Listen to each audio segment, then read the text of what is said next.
ልጁ ነኝ የሚካኤል ልጁ በቤቱ ያደኩ በልጁ የልቤ ብዬ የምጠራው ሚካኤል ለኔ አባቴ የልቤ ብዬ የምጠራው ሚካኤል አባቴ ይሁን። የቡዳ መንፈስ ያለባችሁ ሰዎች አስመሳይነት ባህሪ ካለባችሁ፣ ጸባይ ካለባችሁ፣ ውሸታምነት፣ ድራማ የመስራት፣ ሰዎችን የማታለል፣ ድርቅ ማለት፣ ለምን አልሸነፍ ባይነት፣ ለምን ተመከርኩ ባይነት፣ ለምን እንደዚህ ይለኛል ብሎ ቂመኛና ልከኛ መሆን ካለባችሁ ቶሎ ንስሐ ግቡና ይሄ መንፈስ ለማባረር ሞክሩ። ጸበል ስትሄዱ ጮኻችሁ ማታውቁ ግን ደግሞ ጸበል ቦታ የምትመላለሱ ካላችሁ እቤት እየቀረ ነው የሚሆነው። መንፈሱ እቤት ይቀራል እና ከቤት ጀምሮ እየሰገዳችሁ እየጸለያችሁ ወደ ጸበል ቦታ መሄድ አለባችሁ። ሌላው ሳልናገር ማላልፈው በዚህ አይነት መንፈስ እየተጠቃችሁ ያላችሁ ቤተሰቦች በጣም ብዙ ህዝቦች አላችሁ። የቡዳ መንፈስ ሰይጣን ነው፣ አጋንንት ነው። ሰው በባህሪው አይኑ ቆሻሻ ቡዳ ወይም ደግሞ አይኑ መጥፎ ሆኖ አልተፈጠረም። እግዚአብሔር ሰውን የሚገል አይን አይፈጥርም። ሰውን የሚያድን አይን ሊፈጥር ይችላል፣ የሚገድል ግን አይፈጥርም። ቅዱሳን ይመልከቱን፣ መላእክት ይመልከቱን፣ ድንግል ማርያም ትየን፣ እንድናለን፣ እንፈወሳለን፣ ከላያችን ላይ መንፈስ ብን ብሎ ይጠፋል።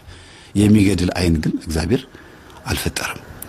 የእግዚአብሔር አይኖች በቁጣ ከመጡ ግን ራሱ እግዚአብሔር በቃልና በአንደበት ላይ ሆኖ ይሁንብህ ካለ ይሁንብህ ነው። ስለዚህ እባካችሁን እኛ የእንደዚህ ዘር ነን ብላችሁ ወስናችሁ ያላችሁ ህዝቦች ወይም ቤተሰቦች ከዚህ ሐሳብ ውጡ። እናንተ የአዳም ዘር ናችሁ።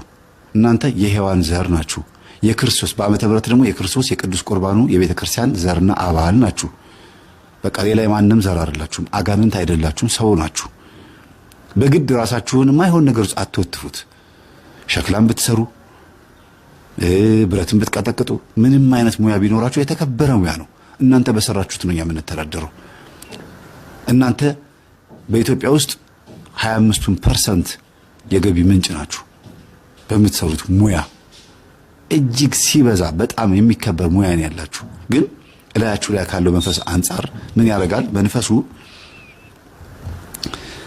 ሸክላ እየሰራችሁ ከሆነ ከምትሰሩት ሸክላ ላይ አፈር አንስታችሁ እንድትበሉ አይምሯችሁን ይነሳችኋል፣ አይምሯችሁን ይከለክላል። አይምሯችሁ ውስጥ ያለውን ኃይል ደግሞ ታስተናግዱታላችሁ። ለምን? አፈሩ የሚበላ ነው። ልክ እንደምታዩት በቪዲዮ ላይ ይሄ አፈር የሚበላ ነው፣ ይሄ ነገር የሚጠጣ ነው፣ ይሄ ቆሻሻ አይደለም፣ እኛ ቤተሰቦች እንደዚህ የምንበላው ብላችሁ ትቀጥላላችሁ። በቡዳ የተበላች እናት ልጅ ስታረግዝ የሚያምራት ቀይ አፈር መብላት ነው። በቡዳ የተበላች አንዲት ሴት ቀይ አፈር አማረኝ ብላ አንስታ የምትበላ ከሆነ አፈር ምግብ እንዳልሆነ ታውቃለች። አፈር ሰዎች ቤት የሚሰሩበትና መሬት የሚደለድሉበት እንደሆነ ብቻ ነው የምታውቀው። ግን ስትበላው ስሜቷ ደስ እያላት የምትበላው ከሆነ ተበልታለች ማለት ነው። እሷ ራሷ አፈሩን እየበላች ያለችው ልጅ ተበልታለች፣ ወይም እየበላ ያለ ሰው ተበልቷል። በመንፈሱ ስለተበላ ነው ለዚህ ነገር የበቃው። ባጭር ቋንቋ ስነግራችሁ እየተበላላን ያለ ነው። ያደግነውም እየተበላላን ነው። አንዱ አንዱን እየበላው ነው። ኮስሞቲክስም፣ ዝነጣውም፣ ፋሽኑም፣ ማንኛውም አይነት አለባበስ የሚዛመተው በቡዳ መንፈስ እየተበላላን ነው። ባህሪም እንበላላለን፣ ጸባይ እንበላላለን፣ ገንዘብ እንበላላለን፣ ብዙ ነገር እንኮራረጃለን። ክፋትንም ደግንም ነገር እንኮራረጃለን። የሚጠቅምም ይሁን የሚጎዳ እንኮራረጃለን። በተለይ ግን 90% የሚጎዳውን ነገር መንፈስ ከሰዎች ጋር ያጣምራል ማለት ነው። ስለዚህ እናንተ የአዳም ዘር ናችሁ። ነፃ ለመውጣት ሞክሩ። ነፃ የምትወጡት ደግሞ በመጾም በመጸለይ በመስገድና የቡዳ መንፈስ አለብኝ ልጠመቅ ብሎ ለማስወገድ በመትጋት ነው። የለብኝም አይባልም። እንኳን እኛ ቅዱሳን እንኳን የለብኝም አላሉ።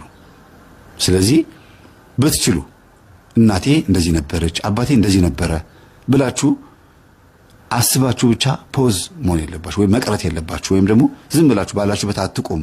ያ ያስባችሁትን ሐሳብ አሳድጉት። በምን ታዲያ ምን ላድርግ? እንደዚህ ነን በቤተሰባችን። ምን ላድርግ ሲባል ወደሚሻለው ማድላት ነው። የሚሻለው ምንድነው? መዳን። በዛው መንጎድ አይደለም። ወይም ቢዝነስ ነው ብሎ በዛው ወደ ውጭ ለመሄድ ምናምን የሆነ ጊዜ ንስሐ ገባበታለሁ እንደዚህ ያደርጋል አይደለም። ቶሎ ብሎ ራስን ከመናፍስት ማጽዳት፣ ነፍስና ስጋ ማስታረቅ፣ ነፍስን ደግሞ ከመንፈሳዊ ማንነት ጋር ማስማማት ወሳኝ ነው ማለት ነው። አይናችን ላይ ሊኖር የሚገባው ይሄ የምታዩት በቃ የሚታዩት ተፈጥሮ ብቻ ነው። መንፈስ ሊያርፍበት አይገባም። ሲሆን የእግዚአብሔር መንፈስ እንዲያርፍብን፣ የመላእክት ኃይል እንዲያርፍብን እንጂ የርኩስ መንፈስ እንዲያርፍብን መፍቀድ የለብንም። ኩል አትጨምሩበት። ኩል ማለት የበለጠ መንፈሱን ዙፋን መስጠት ማለት ነው። አንድ ሰው መሬት ይቀመጥ ከነበረ ወንበር ላይ ተቀመጥ ሲባል ክብር እንደተሰጠ ሁሉ አጋንንት የተዋረደ ሆኖ ሳለ ኩል ስትቀቡ የበለጠ ዙፋን ላይ ያስቀመጣችሁት ማለት ነው። በደንብ አነግሳችሁት፣ እንዲያውም ምልክት ሰጣችሁት ማለት ነው። ኩል የተቀባችን ሴት አንዲት ሴት ስትመለከታት አንድ ነን ማለት ነው ብሎ ይናበባሉ መናፍስቶቹ፣ ይበላላሉ ማለት ነው። ለዝሙትም ከሆነ ለማንኛውም ነገር ከሆነ ለዛ ነገር ይወድቁለታል፣ ይሸነፉለታል ማለት ነው። እና የቡዳ መንፈስ እንዴት አይነት አደገኛና አሰልቺ፣ አስመሳይ፣ ታካች መንፈሳዊ ህይወት ላይ በጣም አስመሳይ የውሸት መንፈሳዊ ለመምሰል የሚሞክር ነው። በልብስና በታይታ ብቻ የሚኖርበት በቃ ዝም ብሎ በልብስ ብቻ ምን እንደሆነ እንኳን ሃይማኖቱን ሳያውቅ እንዲሁ በመመላለስ ብቻ እድሜያችን እንድንፈጅ ይፈልጋል። እና አቃቂር ማውጣት በተለይ ሰው ሲያስተምርም በቤተ ክርስቲያን መምህራን ሲያስተምሩም ቅዳሴ ላይም ሁሉ ነገር ወጪ ወራዱን በማየት አቃቂር ማውጣት፣ ያዩትን ነገር ጸጉር ስንጠቃ ወይም ደግሞ የሆነ ነገር ይሄ እኮ ለዚህ ፈልጎ እንዲህ አድርጎት ወይ እንደዚህ ያለ ሐሳብ ይሰጣል። ለምን የምታዩት ነገር ላይ ሐሳብ ሲሰጥ አይምሯችሁን ከቅዳሴው ከትምህርቱ እየሰረቀ ነው ማለት ነው። ገበሬው ዘርን ዘራ፣ አንደኛው በሾክ ውስጥ ወደቀ፣ አንደኛው በጭንጫ ላይ ወደቀ፣ አንደኛው በመንገድ ላይ ወደቀ። መንገድ ላይ ወደቀውን ወፎች መጥተው ለቀሙት ይላል። በአይምሯችን ውስጥ የተቀመጠው የእግዚአብሔር ቃል ቤተክርስቲያን ሄደን የተማርነው ከሆነ አጽንኦት ካልሰጠነው ያንን ነገር ካላሳደግነው ወፎች መጥተው ይለቅሙታል፣ ፍሬ እንዳናፈራ ማለት ነው። ስለዚህ የተማርነውን በተግባር እንድንፈጽም እግዚአብሔር ይርዳን። ሰላሙ ነው። የቡዳን መንፈስ በዚህ ልክ ሲመጣብን ወይም ያለንን ሀብት እንዳንጠቀምበት ሲከላከለን እንዴት ነው የምንከላከለው? እኛ እሱን ለምሳሌ መሬት ሀብት ንብረት እያላቸው ግቢ እያላቸው ቤታቸው ቁስቁስቁስ ያለ ነው። ይሸጥ ቢባል መሬቱ እስከ 20 ሚሊዮን እስከ 30 ሚሊዮን ብር የሚያወጣ ግን በጎረቤት መተት ወይ በራሳቸው የቡዳ መንፈስ በምቀኝ የሆነ የዛር መንፈስ ይሄ እንዳይጠቀሙበት የሚፈልግ እንዳያልፍላቸው የሚፈልግ መንፈስ ደላሎች ሲመጡ ማንም ሲመጣ ጥሩ ባልሆነ መንገድ እንዲመለሱ አድርጎ ምክንያት እየተፈጠረ መሬቱም ችግር ያለበት እንዲመስል አድርጎ በፍርድ ቤትም በምንም በአየር ካርታም በምንም ብቻ ኬዝ ያለበት እንዲሆን አድርጎ በሀብት ላይ ተቀምጠው ድሃዎች ሆነው እንዲኖሩ ያደርጋቸዋል። አያችሁ። ስለዚህ ይሄን መንፈስ ለመስበር በዛው ቤት ላይ በዛው በሚኖሩበት ቤት ላይ ጸሎት ቤት መስራት ነው የሚያዋጣ። እዛው ቤት ውስጥ ሆነው መስገድ፣ መጾም፣ መጸለይና እኔ ውስጥ ያለህ በረከቴን የምትነጥቅ የቡዳ መንፈስ ልክ የኢዮብን ሀብት ንብረት እንዳወደምክበት ሀብቱን ሰይጣን አይቶበታል። ሂድ ሀብት ስላለው አይደለም ይከዳሃል ያልከኝ፣ ሀብቱን ብትወስድበት ይከዳሃል። እስቲ ሂድ ሀብቱን ውሰድበትና እንደሚከዳኝ ታያለህ አለው። ሰይጣን መጥቶ የኢዮብን ሀብት አየበት ነው የሚለው። ሰይጣን መጥቶ የኢዮብን ሀብት ሲያይበት በሽፍቶች ተወሰደ። ግመሉ፣ በጉ፣ አህያው፣ ምኑ፣ ፈረሱ በሙሉ ተወሰደና ከዛ ወደ ልጆቹ መጣ። ልጆቹም ቤቱ ፈረሰባቸው፣ ልጆቹም ሀብቱ ስለሆኑ። ከዛ በኋላ ደግሞ በአካሉ ላይ መጣ። አካሉን ቁስል በቁስል ሆነ። በሚስቱ መጣበት። አለ የሚባለውን በሙሉ የኢዮብን በሙሉ ተመለከተበትና አወደመበት። ስለዚህ ተመልካች ነው ቡዳ። ቡዳ ካየ ያወድማል። ግን ማን ይየን? እግዚአብሔር ይየን። እኛ በእግዚአብሔር የታየን ከሆነ ቡዳ የፈለገ ሀብት ንብረታችን ቢወስድ እኛ የእግዚአብሔር ኤክስፐሪመንት ወይም ሰርቶ ማሳያ እንሆንና ተመልሰው ወደ ነበርንበትን ሀብታችን እንመልሳለን። ምን ካልን ሰጪም ነሽም እግዚአብሔር ነው። ራሱ ሰጠኝ፣ ራሱ ወሰደው። እግዚአብሔር ሰጠ፣ እግዚአብሔር ነሳ።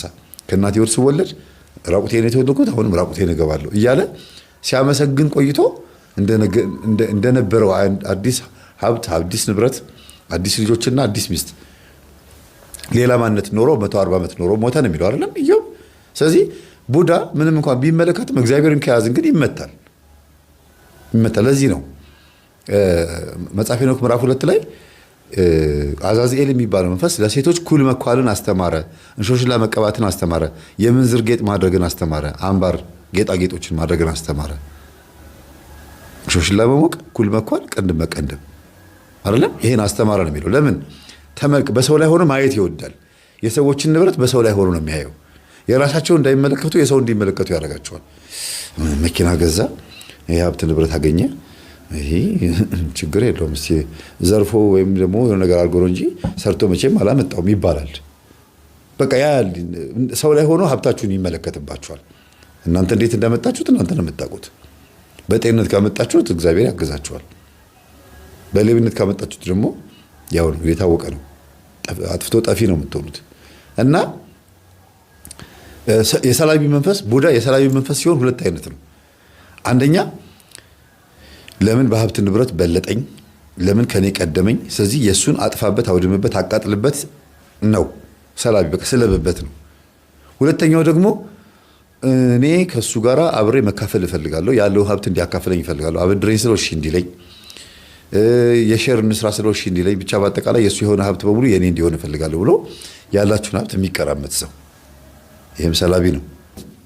ስለዚህ እንዲህ አይነቱ መንፈስ የምትከላከሉት ጸሎት ክፍል ውስጥ እዛው ባላችሁ ሀብት ንብረት ቦታ ላይ በመጸለይ በመስገድና የጸለያችሁበትን ውሃ በመርጨት መልክአ ሩፋኤልን በመጸለይ የቡዳ መንፈስን ሰዳዲ አጋንንት ስለሆነ አሳዶ እናንተን የሚከታተላችሁን በሰው አይን ላይ ሆኖ የሚከታተላችሁ መንፈስ ሰዳዲ አጋንንት ቅዱስ ሩፋኤል ያሳድደዋል ማለት ነው። ሌላው ኮንሺየስሊ ከአይምሮ የሚነሳ መንፈስ ስለሆነ ቡዳ መንፈስ ቅዱስ ኡራኤልን ጸበልና መልክአ ኡራኤልን በመጸለይ ማባረር ይቻላል።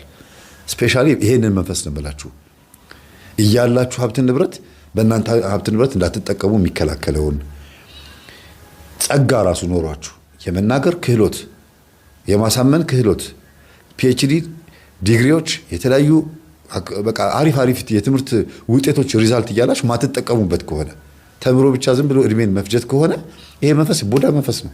ባላችሁ ነገር እንድትጠቀሙ አይፈልግም ማለት ነው። ደግሞ የገዛ የራሳችሁ የቡዳ መንፈስም ሊሆን ይችላል፣ ዛርም ሊሆን ይችላል፣ የሰውም ደግሞ ሰላቢ ሊሆን ይችላል። ከየት እንደመጣ እናንተ ናችሁ የምትለዩት። እና እንዲህ አይነት መንፈስ ተከላከሉት። የራሳችሁ የሆነ ነገር አያምራችሁም። ሁልጊዜ የሰው ነገር ነው በቃ ደስ የሚላችሁ። ኢቭን ጥሩ ልብስ ለብሳችሁ እንኳን አያምርብኝም ብላችሁ ስለምታስቡ እንዴት ነው አሪፍ ነው ምናምን ብላችሁ አሪፍ ነው ካላላችሁ በስተቀር እናንተ አትቀበሉትም። የእናንተን ነገር አታከብሩትም። እና ከባድ ነው ይሄን ነገር ያለ መንፈሳዊ ሕይወት መምራት። ይሄን ነገር ከባድ ነው። በመንፈሳዊ ሕይወት እስከሆነ ግን አሸንፈዋለን። አንድ እንደዚህ አይነት ችግር ያለባቸው ሰዎች ንስሐ ገብተው አንድ የቅዱስ ቁርባን ቢቀበሉ ጥሩ ነው። አንዴ ስላችሁ በሕይወት ዘመናቸው አከታትለው 3 ጊዜ ማለት ነው። አንድ የሚባለው ምንድነው? ሰው አንድ ጊዜ ቅዱስ ቁርባን መቀበል ከጀመረ በኋላ በአንድ ሳምንት ውስጥ 3 መቀበል አለበት። በአንድ ሳምንት ውስጥ ከበሽታ ከህመም ከችግር ከተለያዩ ነገሮች ለመዳን ብለን አይደለም ቅዱስ ቁርባን የምንቀበለው። ህይወታችን ላይ ማነቆ የሆነብን የዘላለም ህይወትን እንዳንወርስ መቀጠሉ ስለማይቀር ማነቆ የሆነብን ነገር ለማስቀረትና የዘላለም ህይወትን ለማውረስ ጌታ ሆይ ይቅር በለኝ፣ በኃጢአት የሚያመጣሁት በቤተሰብ ችግር የመጣብኝ ሊኖር ይችላልና አጠቃላይ ህይወቴን አዲስ አድርገው እስቲ ዓመተ ምሕረትን የእውነት አድርግልኝ፣ ብርሃን አድርግልኝ። በዓመተ ምሕረት ዓመተ ዓለም መኖር አልፈልግም። በዓመተ ምሕረት ውስጥ በምህረት ዓመት ውስጥ ዓመተ ፍዳን ዓመተ ኩነኔ መኖር አልፈልግም። ሞቴን አስወግድልኝ፣ በመስቀል ጠርቅ ከመንገዴ አርቅልኝ ብላችሁ ስትጸልዩና ስትቆርቡ ክርስቶስ አዲስ ህይወት ያለብሳችኋል። ደግሞ ማመን ያስፈልጋል።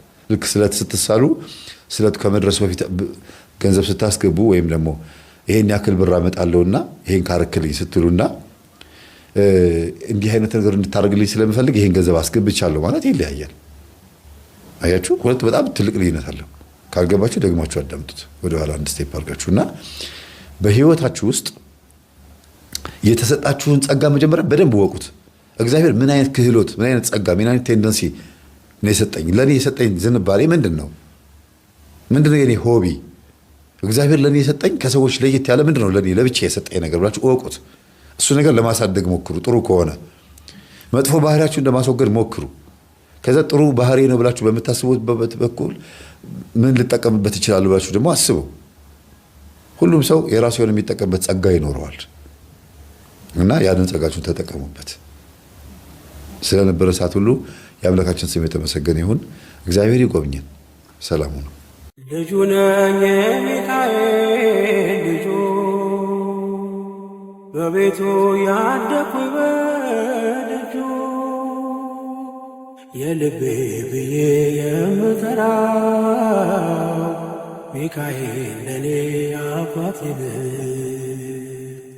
የልቤ ብዬ የምጠራው ሚካኤል አባቴ ነው።